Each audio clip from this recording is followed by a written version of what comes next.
来，乡亲啊，继续来看，有一个女大学生到南投去洗厝，伫咧拍网的时阵，竟然发现讲冷气管线的边啊，放安一支尖空的摄影机，惊死哦，赶紧来报警。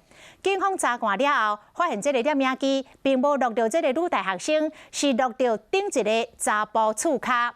安尼一来，这个女大学生是要找食来讨咧。律师讲，虽然唔知影这个监控是谁安呢，但是厝头家无尽到管理的责任，所以会当向厝头家来提出民事的赔偿。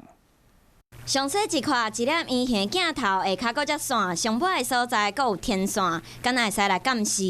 就女大生发现家己洗厝的冷气边啊，竟然放装监控摄影机。会怕，然后第一时间我也是会报警。同学还是你的女朋友？可能会更担心吧。这位女大生伫7月底大入来，前几工仔想要拍网仔的时阵，发现这台摄影机，遂来问厝头家。这个不是我们装的，我们现在就是有请警方已经在处理了。厝头家助理讲，唔知影是谁装的，女大生就报警。警方发现无录到女大生，敢若进前迄个厝开影像。不见得一定要录到人啊，如果机器有持续还在运作当中，那这样子可能还是会构成。律师强调，厝头家应该保证洗出去的厝的安全，所以女大生会使要求赔偿。